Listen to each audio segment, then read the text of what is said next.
নমস্কার বন্ধুরা, আমি কুহু কুকিং ডিলাইটের রান্নাঘরে তোমাদের সকলকে স্বাগত জানাই।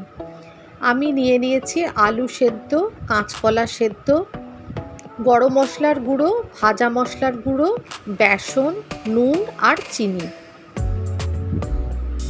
এই ভাজা মশলাটার মধ্যে আমি ধনে, জিরে আর শুকনো লঙ্কা শুকনো খোলায় ভেজে গুঁড়ো করে নিয়েছি।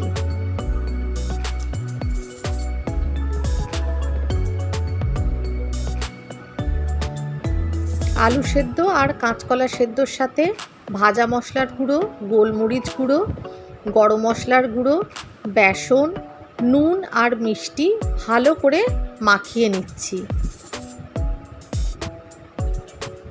এবার অল্প একটু জল নিচ্ছি যাতে হাতে না লেগে যায়। আমি বড়াগুলো গড়ে নেব। এইভাবে হাতে একটু একটু করে জল নিয়ে এক একটা বড়া আমি করে নেব।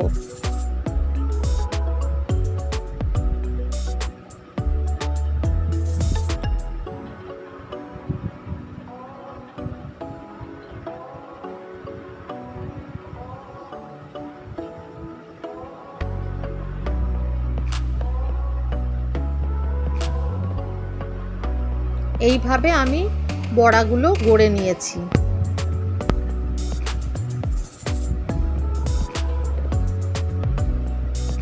কড়াইতে সর্ষের তেল নিয়ে নিয়েছি। এবার বড়াগুলো ভালো করে ভেজে নেব।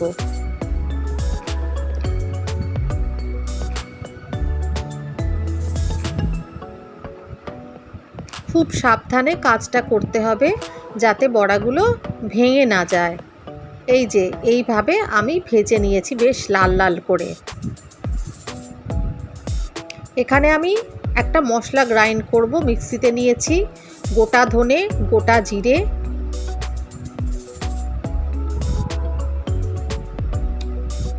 ওই সর্ষের তেলের মধ্যে আমি তেজপাতা, গোটা সাদা জিরে, দারচিনি, এলাচ, লবঙ্গ দিয়েছি আর একটা বড় টমেটো দিয়ে দিয়েছি।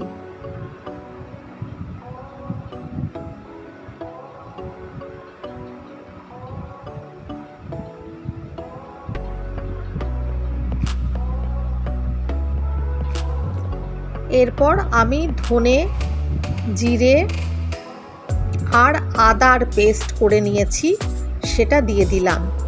মিক্সিতে আমি গোটা ধনে, গোটা জিরে আর আদা নিয়েছিলাম, তার পেস্টটা দিয়ে দিলাম।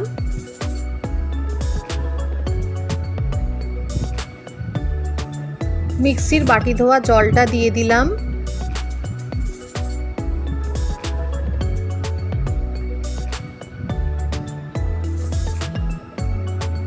দিয়ে দিচ্ছি কাশ্মীরি মির্চ, অল্প একটু হলুদ,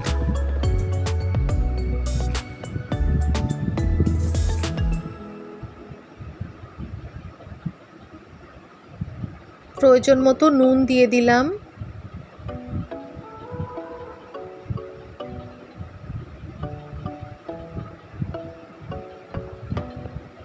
দিয়ে দিচ্ছি চিনি। আবারও ভালো করে সব মশলা মিশিয়ে নিচ্ছি। 2 মিনিটের জন্য ঢাকা দিয়ে রেখেছিলাম। ঢাকনা খুললাম, মশলাটা ভালোই কষে গেছে। এবার আমি প্রয়োজন মতো জল দিয়ে দিচ্ছি।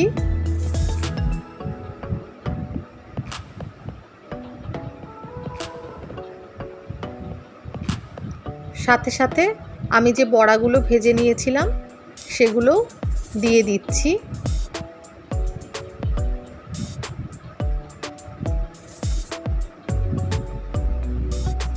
কিছু কাঁচা পাকা লঙ্কা দিয়ে দিলাম। দিয়ে দিচ্ছি কিছুটা ঘি।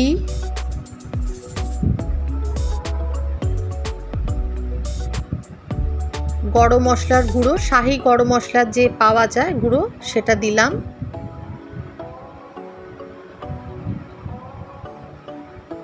নিরামিষ তরকারিতে ঘি দিলে তার স্বাদটা একদম অন্যরকম হয়ে যায়।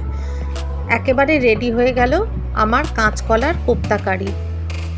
আশা করি তোমাদের রেসিপিটা ভালো লাগবে, একবার ট্রাই করে দেখতে পারো।